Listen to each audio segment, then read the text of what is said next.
دیکھیے ہماری بندگی جزوی ہے، نمازیں ہم پڑھ رہے ہیں، روزے ہم رکھ رہے ہیں، مسجدیں عالی شان بنائی ہیں، مدرسے بھی بہت بڑے بڑے بن گئے ہیں، واقعتاً اس میں کوئی شک نہیں، لیکن سوال یہ ہے کہ اوپر جو چھت ہے وہ تو کافرانہ ہے، قانون تو اللہ کا نہیں ہے، کتاب و سنت کے احکام تو نافذ نہیں ہے۔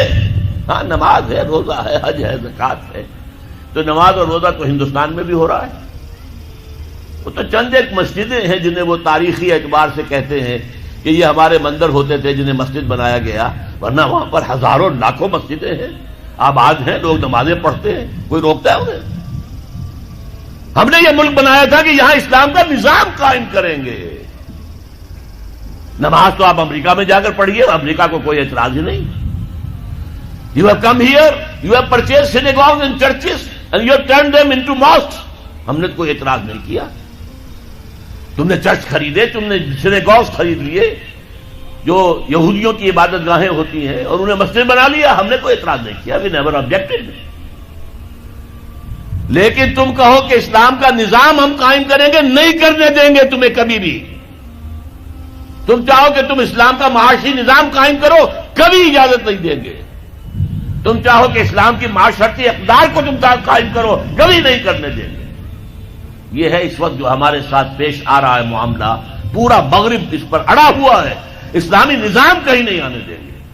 ہاں نمازیں پڑھو، ہمیں کوئی اعتراض نہیں، روزے رکھو، تم روزے 30 کی بجائے 100 رکھو، ہمارا کیا لیتے ہو؟ تمہاری کمزوری ہو جائے گی، ہم تو تمہیں لیبر اسی وقت دیں گے جب پورے 8 گھنٹے کام کرو گے ڈٹ کر، اس میں کوئی رعایت نہیں کریں گے تمہارے ساتھ۔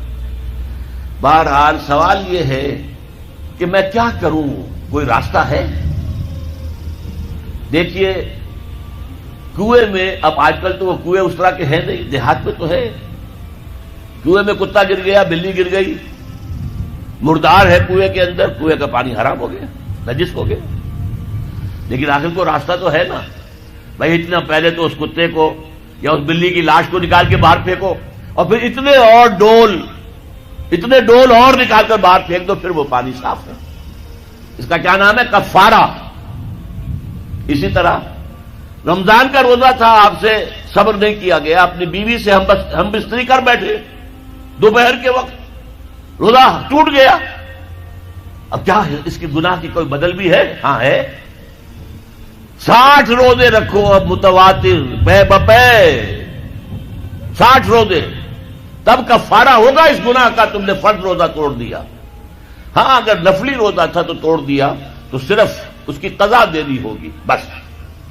فرض روزہ اسے توڑ دیا ہے تو اس کے لیے تو 2 مہینے کے 60 روزے پے بپے رکھنے پڑے۔ تو اب ہم جو کفر کے تحت زندگی گزار رہے ہیں، اور اس اعتبار سے اللہ کی نگاہ میں ہم کافر ہیں، لیکن سوال یہ ہے کہ جائیں تو کہاں جائیں، کریں تو کیا کریں؟ نظام کفر کا ہے۔ قرآن کہتا ہے وَمَن لَّمْ يَحْكُم بِمَا أَنزَلَ اللَّهُ فَأُولَٰئِكَ هُمُ الْكَافِرُونَ۔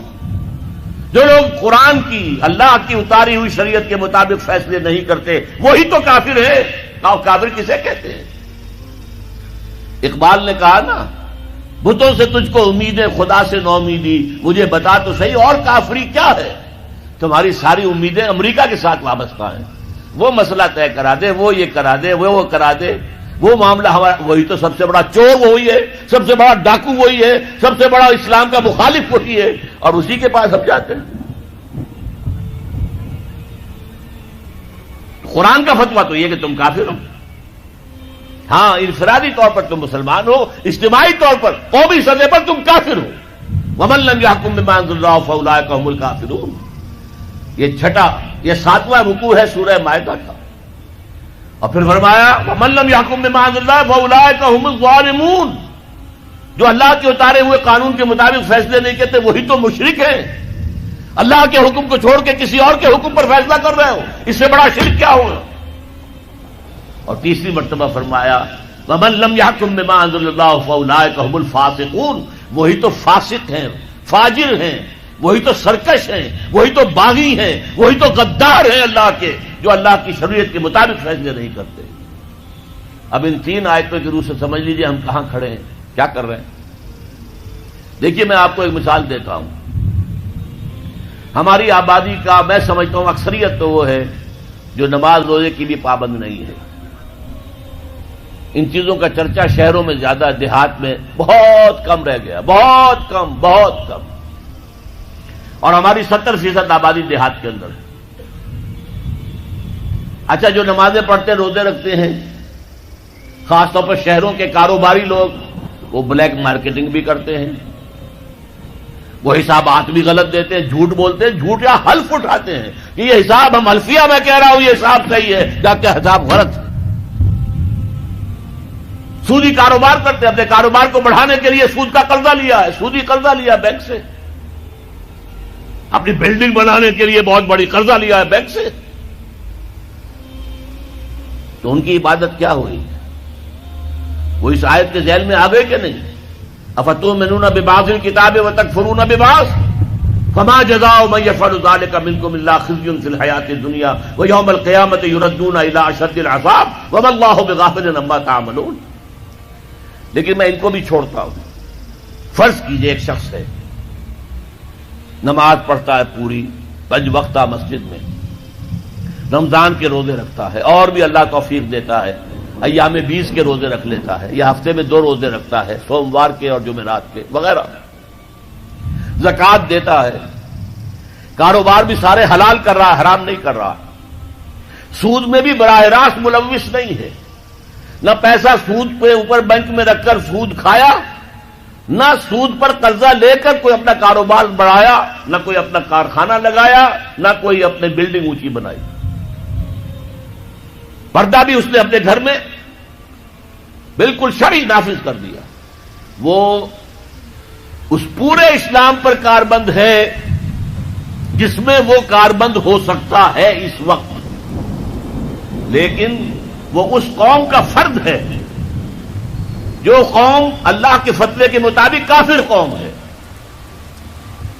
جو اللہ کے فتوے کے مطابق مشرک قوم ہے، جو اللہ کے فیصلے کے مطابق فاسق و فاجر قوم ہے. قوم کے فرد تو ہم اسی کے ہیں.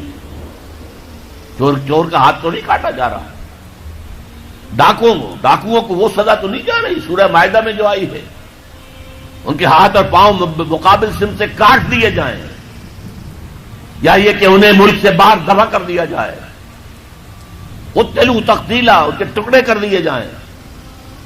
ڈاکوؤں کو کوئی سزا ملتی ہے ایسے؟ اول تو پکڑنے کا کیا سوال، پکڑ گئے تو رشوتیں دے کر چھوٹ جائیں گے. یہاں تو عدل بھی جو ہے خریدا جا سکتا ہے بڑے آرام سے، اور نہیں تو 4-6 مہینے جیل میں رہ لیں گے.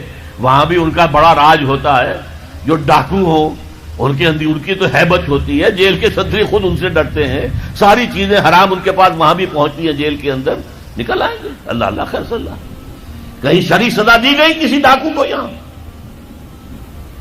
ابھی تو یہ بڑی بحثیں چل رہی ہیں. حدود قوانین جو بنائے گئے تھے وہ بڑی جلدی میں بنائے گئے تھے، کچھ خلا اس میں رہ گئے ہیں، لیکن اصل میں جو لوگ شور مچا رہے ہیں وہ ہیں جو کہتے ہیں کہ یہ اسلامی سزائیں وحشیانہ ہیں. بے نظیر بھٹو کا کہنا ہے یہ وحشیانہ سزائیں ہیں، اللہ کی دی ہوئی سزائیں وحشیانہ ہیں. معاذ اللہ ثم معاذ اللہ ثم معاذ اللہ، کلمہ کفر ہے.